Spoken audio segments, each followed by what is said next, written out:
Good morning students. तो आइए history का चैप्टर 3 हम लोग स्टार्ट कर रहे हैं। दिल्ली सल्तनत, दिल्ली सुल्तान।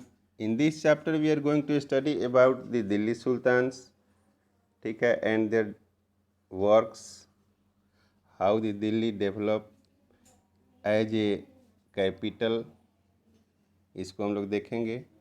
ठीक है, तो लेट मी स्टार्ट नाउ। इन चैप्टर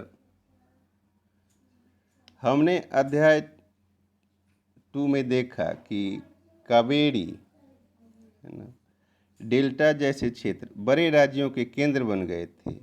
क्या आपने गौर किया कि अध्याय 2 में ऐसे किसी राज्य का जिक्र नहीं जिसकी राजधानी दिल्ली रही हो? इसकी वजह यह है कि दिल्ली महत्वपूर्ण शहर 12वीं शताब्दी में बना। ठीक है, तालिका 1 पे आप नज़र डालें, है ना, तालिका 1 पे आप नज़र डालें तो तालिका 1 पे आप देखेंगे, क्या देखेंगे कि किस प्रकार से पहले तोमर राजपूतों के काल में दिल्ली जो है किस साम्राज्य की राजधानी बनी। तो 12वीं सदी के मध्य में तोमरों को अजमेर के चौहानों, जिसे चाहमाना के नाम से जाना जाता है, ने परास्त किया। ठीक है, तोमरों और चौहानों के राज्यकाल में ही दिल्ली वाणिज्य का एक महत्वपूर्ण केंद्र बन गया बच्चों। ठीक है, इस शहर में बहुत सारे समृद्धशाली जैन व्यापारी रहते थे जिन्होंने अनेक मंदिरों का निर्माण कराया। यहाँ देहलीवाल कहे जाने वाले सिक्के ढाले जाते थे जो काफ़ी प्रचलन में थे। ठीक है, अब देहलीवाल जो टर्म है, ये तो देहलीवाल क्या है? देहलीवाल उस समय जो सिक्का ढाला जाता था, वहाँ सिक्का बनाया जाता था जो वहाँ प्रचलन में था, उसको देहलीवाल कहा जाता था। ठीक है, तो आइए आगे बढ़ते हैं।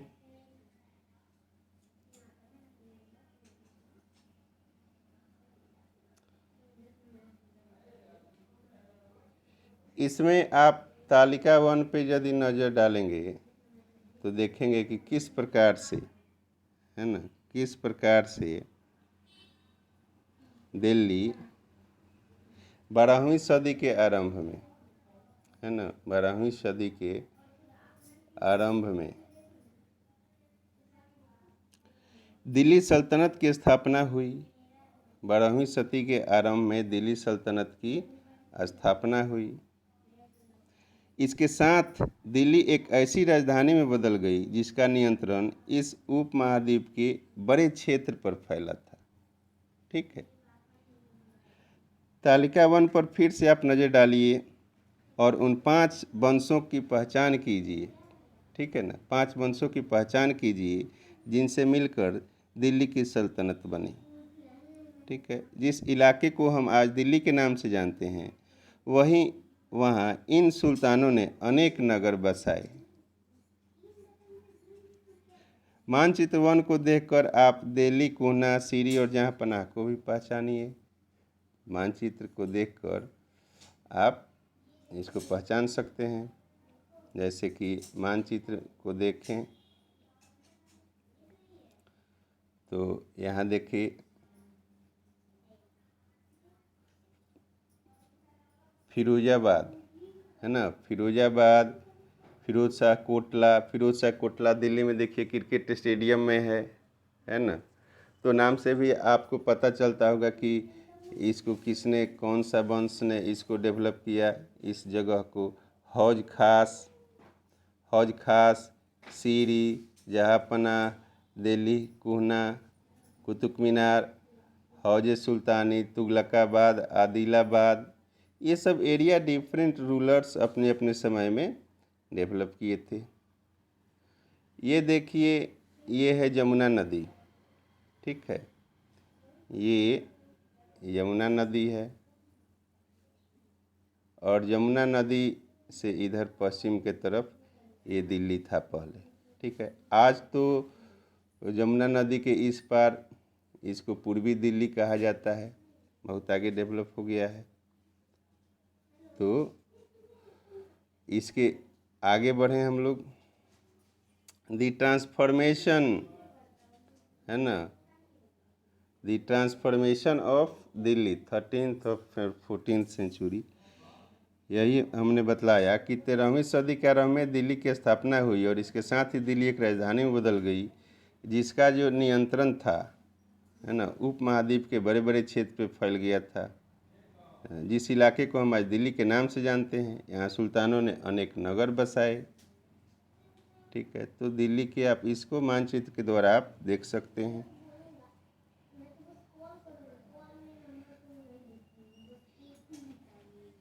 यहाँ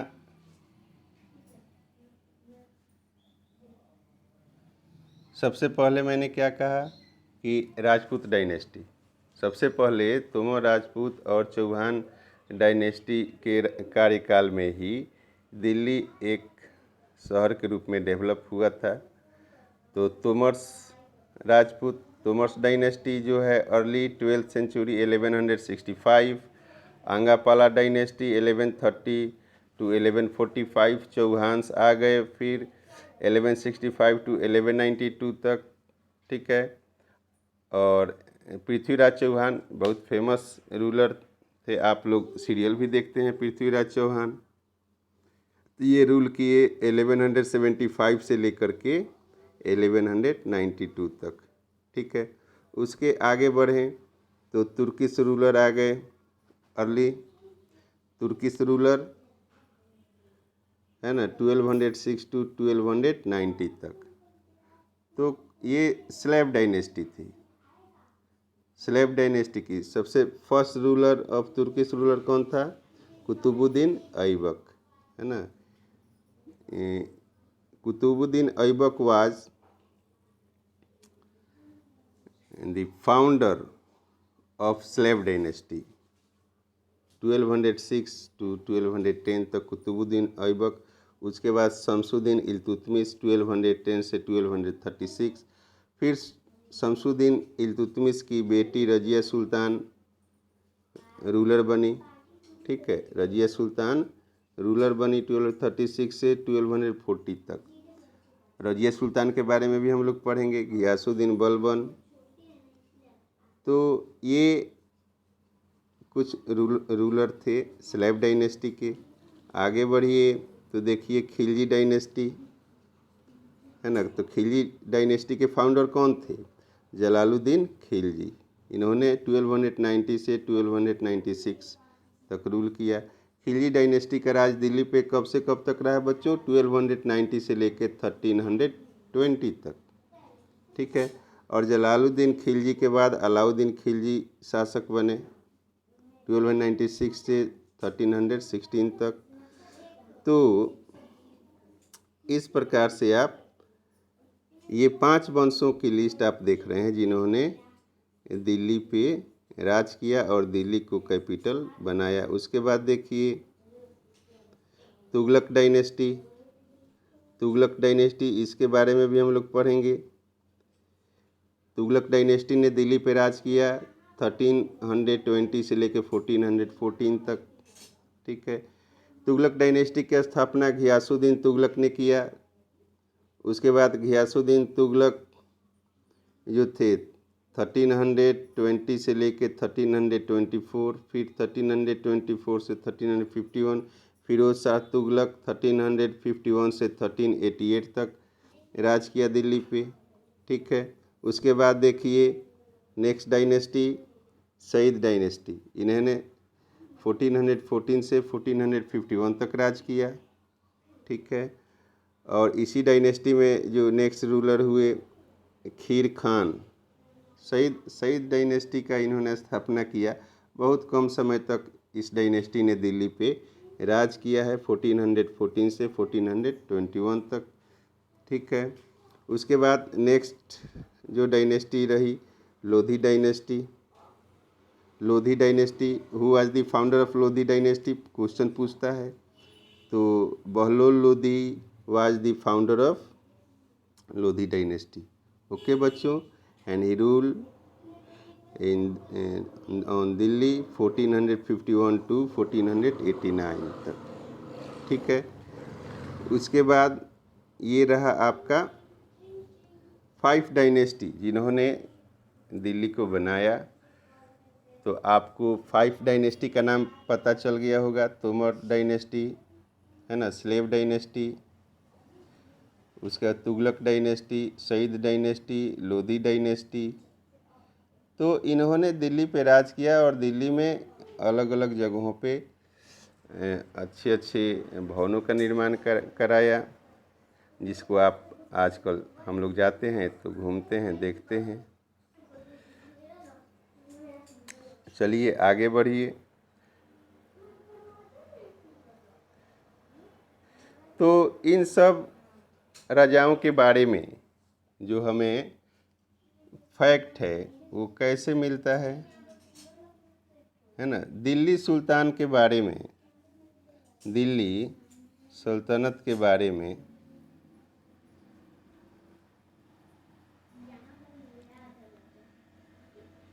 although inscription, coins and architecture provide a lot of information, है ना, provide a lot of information, especially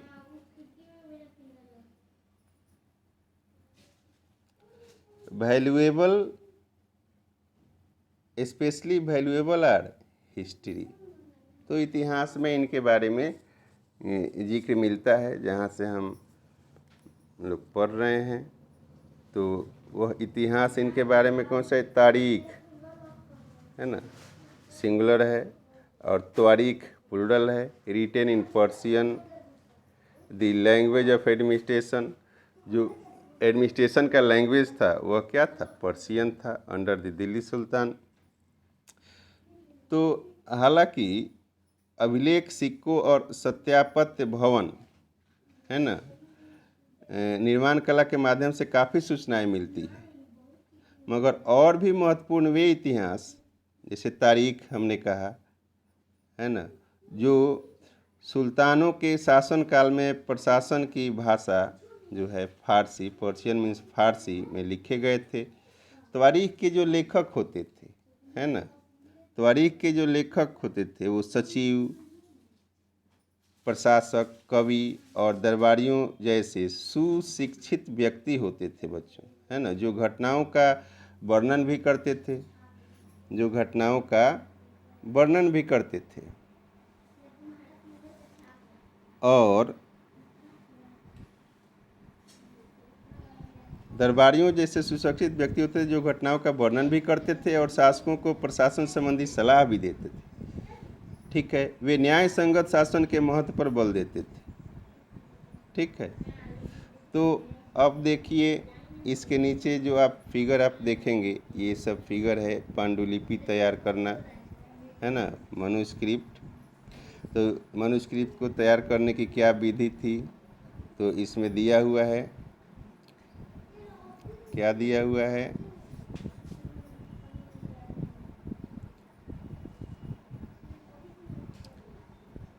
four stages in the making of A manuscript, है ना। मनुस्क्रिप्ट हिंदी में इसको पांडुलिपि कहते हैं। तो पांडुलिपि को तैयार करने के 4 चरण होते थे, 4 स्टेप।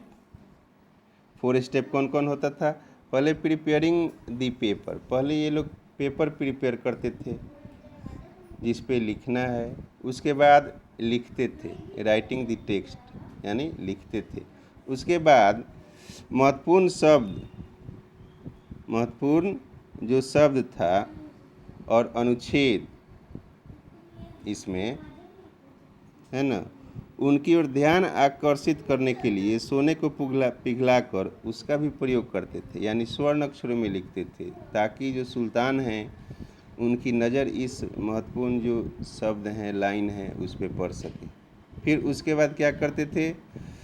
उसके बाद प्रिपेयरिंग बाइंडिंग, उसके बाद वो उसका जिल्द तैयार करते थे, बुक का जिल्द तैयार करते थे।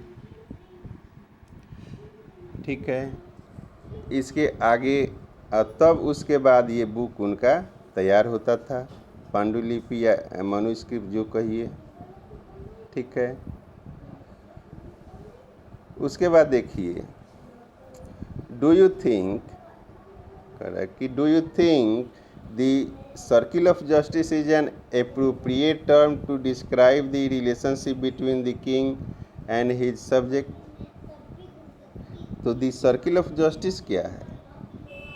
द सर्किल ऑफ जस्टिस क्या है?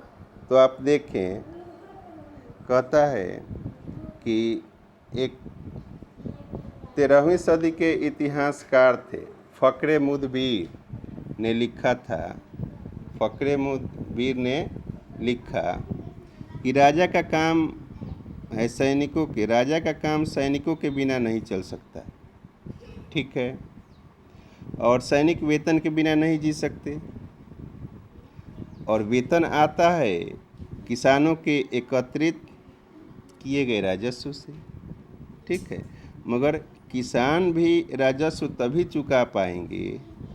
चुका सकेंगे जब ये खुशहाल और प्रसन्न हो, ठीक है, खुशहाल और प्रसन्न हो, और यह तभी हो सकता है जब राजा न्याय और ईमानदार प्रशासन को बढ़ावा दे। समझ रहे? ये जो इतिहासकार थे 13वीं सदी के, फ़क्रे मुदबिर ने लिखा था, जिसको कहा गया द सर्किल ऑफ जस्टिस, है ना, यानी न्याय चक्र। The circle of justice means न्याय चक्र, ठीक है। तो क्या आपको लगता है क्या कि न्याय जो चक्र है राजा और प्रजा के बीच के संबंध को समझाने के लिए उपयुक्त शब्द है? तो आइए आगे बढ़ते हैं। ये कुछ और बातें जो है ना, उसको ध्यान में आप लोग रखें। वो कौन सी बातें हैं? Keep the following additional details in mind. क्या है? तवारीख के जो लेखक थे, है ना, फर्स्ट क्या है पॉइंट जो याद रखना है, आपको ध्यान में रखना है? तो फर्स्ट पॉइंट इज, तवारीख के जो लेखक थे नगरों में रहते थे, ठीक है ना, विशेषकर दिल्ली में। और दूसरी पॉइंट, वे अक्सर अपने इतिहास सुल्तानों के लिए उनसे ढेर सारे इकराम पाने की आशा में वो लिखा करते थे, ठीक है। तीसरी पॉइंट क्या है कि ये लेखक अक्सर शासकों को, these author advise ruler on the need to preserve an ideal social and order based on birth right and preserve an ideal social order based on birthright and gender distinctions. Their idea were not shared by everybody. जैसे मैंने कहा कि ये तीन जो बातें और कुछ बातें हैं जो ध्यान में रखना है। तो ये तारीख के लेखक जो है, जो इतिहास लिखते थे, ये अक्सर अपने राजा को खुश करने के लिए और इनाम पाने के लिए लिखा करते थे। ये लोग अक्सर शासकों को जन्मसिद्ध अधिकार, लिंग भेद पर आधारित समाज की व्यवस्था को बनाए रखने की सलाह देते थे।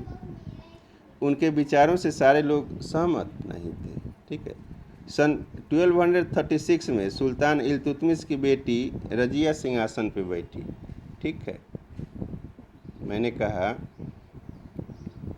यहाँ देखिए, सन 1236 में, है ना, 1236 में सुल्तान इल्तुतमिश की बेटी जो थी रजिया सिंहासन पर बैठी। उस युग के इतिहासकार मिन्हाज सिराज ने स्वीकार किया है कि वह अपने सभी भाइयों में अधिक योग्य और सक्षम थी, लेकिन फिर भी यह एक रानी को शासक के रूप में मान्यता नहीं दे पा रहा था। दरबारी जन भी उसके, जो दरबारी जन थे, वह भी उसके स्वतंत्र रूप से शासन करने की कोशिशों से प्रसन्न नहीं थे, ठीक है। इसलिए सन 1240 में उसे सिंहासन से हटा दिया गया, ठीक है। इसलिए उसे 1240 में सिंहासन से हटा दिया गया रजिया सुल्तान को। आप देखिए कि रजिया जो है, रजिया के बारे में मिन्हाजे सिराज का, है ना, क्या विचार था। मिन्हाजे सिराज का विचार क्या था बच्चों? तो मिन्हाजे सिराज का सोचना था, है ना, कि ईश्वर ने जो आदर्श समाज की व्यवस्था बनाई है ना, उनके अनुसार स्त्रियों को पुरुषों के अधीन होना चाहिए और रानी का शासन इस व्यवस्था के विरुद्ध जाता था। इसलिए वह पूछता है कि खुदा की रचना के खाते में उसका ब्यौरा चूंकि मर्दों की सूची में नहीं आता, इसलिए इतनी शानदार खूबियों से भी उसे आखिर क्या हासिल हुआ। रजिया ने अपने अभिलेखों और सिक्कों पर अंकित करवाया, है ना, रजिया ने अपने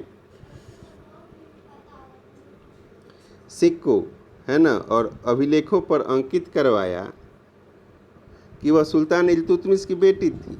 आधुनिक आंध्र प्रदेश के वारंगल क्षेत्र में किसी समय काकतीय वंश का राज्य था, ठीक है ना, काकतीय वंश का राज था। उस वंश की रानी रुद्रमा देवी 1262 से 1289 के व्यवहार से रजिया का व्यवहार बिल्कुल क्या था, बहुत विपरीत था। उसके बावजूद भी, है ना, रुद्रमा देवी ने अपने अभिलेखों में अपना नाम पुरुषों के जैसा लिखवाकर अपने आप को पुरुष होने का भ्रम पैदा किया था, ठीक है। एक और महिला शासक थी कश्मीर की रानी दीदा, है ना, कश्मीर की रानी दीदा, ठीक है, कश्मीर की रानी दीदा, जिन्होंने 980 से लेकर के 1003 तक राज किया। उनका नाम दीदी से दीदा बना था, ठीक है ना, दीदी से दीदा बना था। जाहिर है प्रजा ने अपनी प्रिय रानी को यह स्नेह भरा संबोधन दिया होगा। मिन्हाज के विचार अपने शब्दों में आप व्यक्त कीजिए, ठीक है। क्या आपको लगता है कि रजिया के विचार भी यही थे? क्या आपको लगता है कि रजिया के विचार भी यही थे? Express Minhaj e Siraj idea in your own words. Do you think Razia share this idea?